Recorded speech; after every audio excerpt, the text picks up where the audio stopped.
కాదు. సార్ చర్చను మొదలుకు మళ్ళీ బ్యాలెట్గా నిన్న ఒక ఒప్పందం ప్రకారం క్విడ్ ప్రోలోకోలాగా మీరు వందే మాత్రం చర్చకు ఒప్పుకుంటే మేము సర్ మీద చర్చకు ఒప్పుకుంటాము. సర్ చర్చ అయితే మటుకు ఎలక్ట్రల్ రిఫార్మ్స్, ఎన్నికల సంస్కరణలు అన్న పేరుతో చేద్దామని ప్రభుత్వం ఒప్పుకుంది కదా. దానికి తగినట్టే ఈరోజు మధ్యాహ్నం 1 గంటకు లోక్సభలో చర్చ మొదలైంది.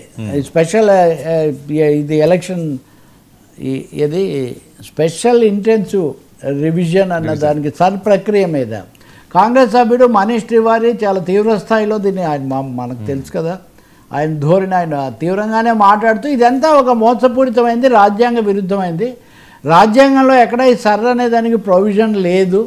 రెండవది ఎలక్షన్ కమిషన్ ఏర్పాటులోనే సుప్రీంకోర్టు చెప్పినట్టుగా ప్రధాన న్యాయమూర్తికి చోటు కల్పించకుండా కేంద్రంలో పాలించే వాళ్ళు ఇష్ట ప్రకారం నియమించి ఆ ఎలక్షన్ కమిషన్ ద్వారా తమ పనులన్నీ చేసుకుంటున్నారు. కాబట్టి ఈ సర్ అనేది నిలిపేయాలి. రెండవది ఎలక్షన్ కమిషన్ నియామకంలో సుప్రీంకోర్టు న్యాయమూర్తికి చోటు కల్పించాలి. ఇలాంటి ఒక 3 నినాదాలు మీరు అమలు చేయాలి, లేకపోతే కుదరదని ఆయన పెట్టారు.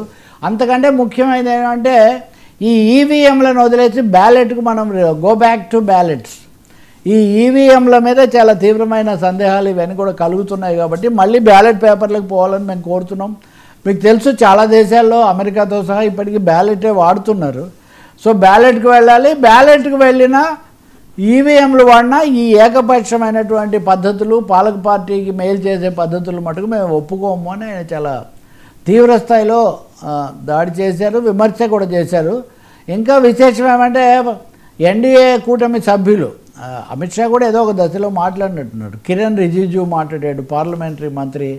బీజేపీ వాళ్ళు ఏమన్నారంటే మీ ఓట్ చోరీ నినాదం చాలా బాగుంది, మీ ఓట్ చోరీ మాకు చాలా ఉపయోగపడింది, కాబట్టి మీరు ఓట్ చోరీ ఇక ముందు కూడా మీరు ఇలాగే చేస్తుంటే బెంగాల్లో కూడా గెలుస్తాం మేము బీహార్లో గెలిచినట్టుగానే.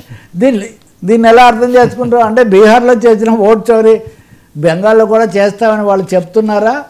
ఇంకోటి ప్రతిదాన్ని చరిత్రకు ముడిపెట్టి నెహ్రూ మీద దాడి చేయడం ఒకటి పరిపాటి అయిపోయింది కదా. కాబట్టి ఏమంటున్నారంటే ఓట్ చోరీ మీరు 1949లోనే మొదలుపెట్టి 47లోనే మొదలుపెట్టారు. కాంగ్రెస్ వర్కింగ్ కమిటీలో సర్దార్ వల్లభాయ్ పటేల్ ప్రధానమంత్రి కావాలని ఓటు వస్తే మీరు ఆ ఓటు చోరీ చేసి నెహ్రూని ప్రధానమంత్రిని చేశారు.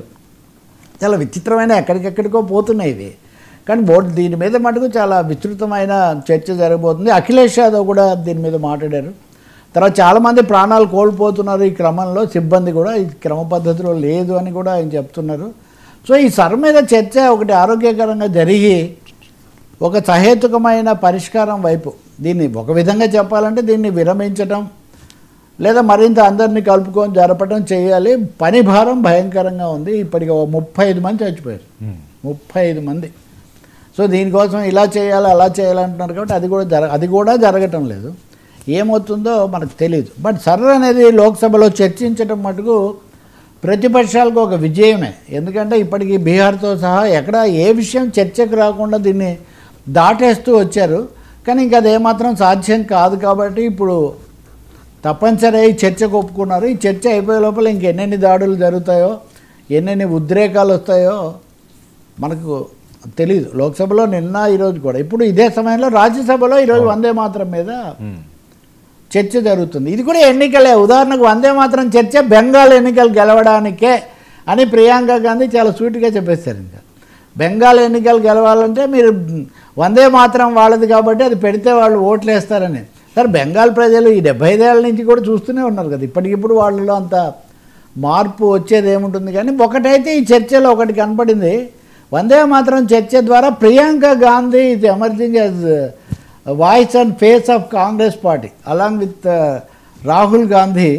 ఆమెను నిన్న ముందుకు పెట్టడంలో తప్పనిసరిగా కాంగ్రెస్ కూడా వ్యూహాత్మకంగా ప్రియాంక గాంధీని కూడా ప్రమోట్ చేస్తున్నట్టు కనిపిస్తుంది. ఇంక ఫైనల్గా ఏం జరుగుతుంది అది మనం చూడాలి.